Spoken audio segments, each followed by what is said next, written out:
আসসালামু আলাইকুম, কেমন আছেন সবাই? আশা করি সবাই অনেক অনেক ভালো আছেন এবং আজকের এই ভিডিও চ্যাট জিপিটি নিয়ে। এবং আপনারা অলরেডি হয়তো অনেকগুলো ভিডিও দেখে ফেলেছেন চ্যাট জিপিটি নিয়ে, কীভাবে প্রোডাক্ট ডিজাইনে, কীভাবে কোডিংয়ে, কীভাবে আর্কিটেকচারে বা যে কোনো ফিল্ডেই হোক চ্যাট জিপিটি নিয়ে অনেক অনেক ভিডিও হচ্ছে এবং অনেক এটা নিয়ে কথাবার্তা হচ্ছে। সো আজকের এই ভিডিওতে আমি মোশন গ্রাফিক্সে কীভাবে চ্যাট জিপিটি আপনাদের হেল্প করবে সেটা নিয়ে কথা বলবো। আশা করি আপনাদের কাজে আসবে যারা আপনারা মোশন গ্রাফিক ডিজাইনার আছেন। তো অনেকে হয়তো অলরেডি ইউজ করে ফেলেছেন বা এই জিনিসগুলো নিয়ে এক্সপেরিমেন্ট করেছেন। তো আমি জাস্ট আমার থটসগুলো শেয়ার করব আপনাদের সাথে। তো চ্যাট জিপিটিকে কি আসলে আমরা মোশন গ্রাফিক্সে ইউজ করতে পারি কি না?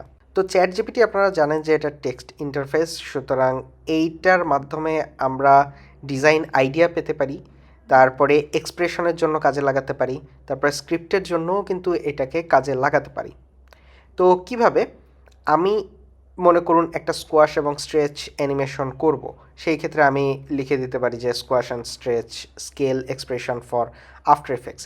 তাহলে দেখুন যে এখানে সুন্দরভাবে সে এক্সপ্লেন করে দিচ্ছে যে আসলে কিভাবে এটা ইউজ করতে হয় বা এইখানে কোন ভেরিয়েবলটা কি মিন করছে, এই জিনিসগুলো কিন্তু এখানে সুন্দরভাবে এক্সপ্লেন করা আছে এবং কিভাবে ইউজ করব। আমি অল্ট কি প্রেস করে স্টপও আছে, স্কেলে আমরা এটা ইউজ করতে পারি।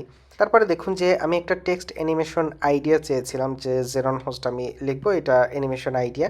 তো এখানে খুব একটা ভালো যে আইডিয়া দিয়েছে এমন কিন্তু না, মানে মোটামুটি zoom in, slide in from the side, fade in, এই টাইপের হচ্ছে অ্যানিমেশনের আইডিয়া এ দিয়েছে।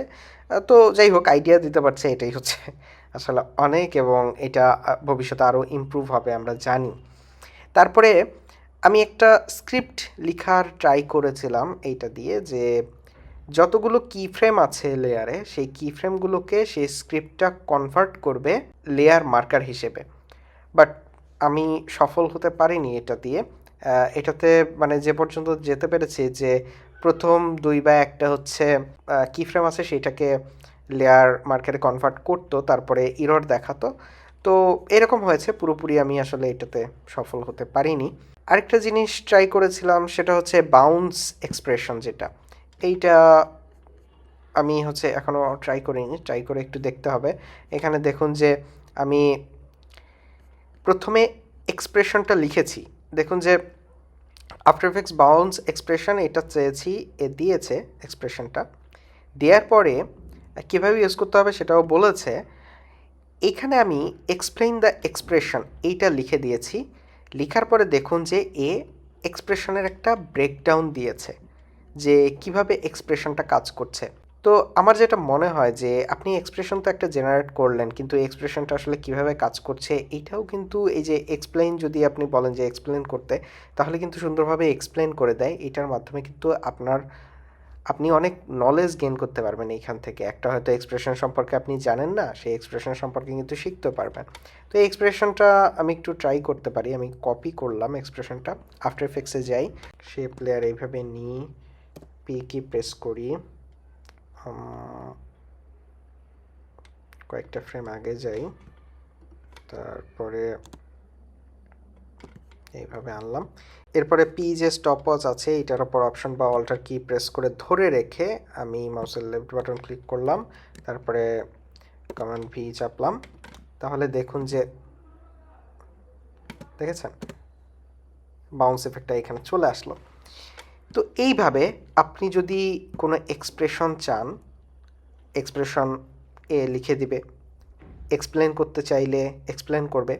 এবং দেখুন যে এক্সপ্রেশন লিখার পরে এখানে আপনি ফ্রিকোয়েন্সিতে চেঞ্জ করতে পারবেন, ডিকেতে চেঞ্জ করতে পারবেন, এই জিনিসগুলো কিন্তু এখানে লেখা আছে। ঠিক আছে? সো কোন কোন প্যারামিটারগুলো চেঞ্জ করতে হবে সে কিন্তু এটাও দিয়ে দিয়েছে।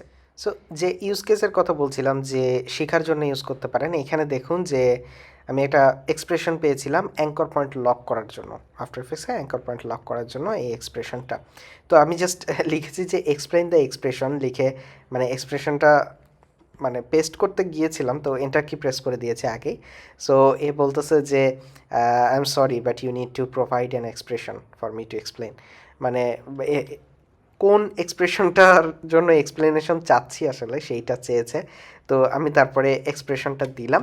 তো এখানে দেখুন যে এই সুন্দরভাবে এক্সপ্লেন করেছে। আমি কিন্তু ওকে বলিও নি যে এটা আফটার এফেক্টসের জন্য এক্সপ্রেশন। তো এ বলতেছে যে this expression is written in Adobe after effects and use to find the position of the centre of A text layer. তো এইখানে দেখুন তারপরে ব্রেকডাউনটা দিয়ে দিয়েছে যে এই লাইন কি করছে, এই লাইন কি করছে, এই লাইন কি করছে, সবগুলো ব্রেকডাউন দিয়ে দিয়েছে।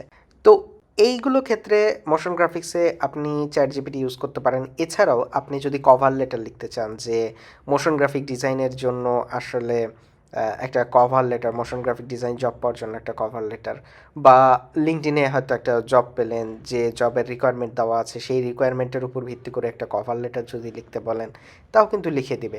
ক্লায়েন্টের সাথে কীভাবে নিগোশিয়েট করবেন, তারপরে দেখুন লো বাজেটের ক্লায়েন্টদের জন্য আমরা কি কি স্টেপ নিতে পারি সেইগুলো এখানে এক্সপ্লেন করেছে। তাছাড়াও লো বাজেটের ক্লায়েন্টকে কীভাবে ইমেল করতে হয় সেটা লিখে দিলেও সে কিন্তু এক্সপ্লেন করে দিবে যে লো বাজেটের ক্লায়েন্টকে আপনি কীভাবে ইমেল করবেন বা কীভাবে বলবেন, বিষয়টা বুঝিয়ে বলবেন।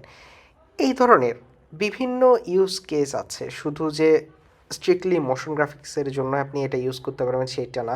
আপনার ক্লায়েন্টের সাথে নেগোসিয়েশন, তারপরে ক্লায়েন্টকে বোঝানোর জন্য বা ক্লায়েন্ট হ্যান্ডেলিংয়ের ক্ষেত্রে, কভার লেটারের ক্ষেত্রে এইগুলো কাজেও কিন্তু আপনি চ্যাট জিপিটি ইউজ করতে পারেন। তো এইগুলো কিছু আইডিয়া আপনাদের দিলাম। আপনারা আরও চিন্তা করবেন যে কীভাবে এগুলো ব্যবহার করা যায়। এআইয়ের মাধ্যমে আসলে যে কাজগুলোতে সময় বেশি লাগতো সেই কাজগুলো কিন্তু আপনি খুব সহজে কম সময়ে করতে পারবেন। একটা হয়তো লেটার লিখতে বা একটা ছুটির অ্যাপ্লিকেশন নিতে হয়তো টাইম আপনার লাগতো, সেই কাজটা কিন্তু এআইয়ের মাধ্যমে আপনি লিখে নিতে পারবেন। তারপরে লেখার পরে আপনি যদি ওটাকে আরেকটু ফর্মাল করতে পারলেন, আরেকটু পজিটিভিটি দিয়ে লিখতে চান, সেটাও কিন্তু জাস্ট কমান্ড দেবেন, লিখে দেবে।